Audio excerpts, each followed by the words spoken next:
لله الحمد لله الحمد لله الذي أنزل علينا الفرقان في شهر رمضان المبارك وجعله هدى للناس وبينات من الهدى والفرقان، ونصلي ونسلم على سيدنا وحبيبنا وقائدنا ونبينا محمد عليه الصلاة والسلام المبعوث رحمة للعالمين سيد الأولين والآخرين وخاتم الأنبياء والمرسلين، وعلى آله الطيبين الطاهرين وعلى صحبه البر أجمعين ومن انتهج منهجهم وسلك سبيلهم إلى يوم الدين. وبعد، شهر رمضان الذي أنزل فيه القرآن هدى للناس وبينات من الهدى والفرقان.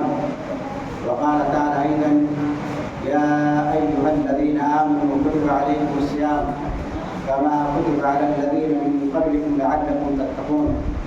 وقال النبي صلى الله عليه وسلم عن أبي هريرة رضي الله تعالى عنه قال رسول الله صلى الله عليه وسلم: من لم يدع قول الزور والعمل به فليس لله حاجة في أن يدع طعامه وشرابه. رواه البخاری. برادران اسلام، صحابین کرام، مہمانان کرام قدر، سب سے پہلے تو ہم اللہ سبحانہ وتعالیٰ کا شکر ادا کرتے ہیں کہ اس نے ہمیں یہ رمضان کا مبارک و مقدس مہینہ عنایت فرمایا اور ہمیں رمضان کے مبارک ماہ تک پہنچایا. یہ اس کا بہت بڑا احسان ہے، کہ اس کا بہت بڑا فضل و کرم ہے.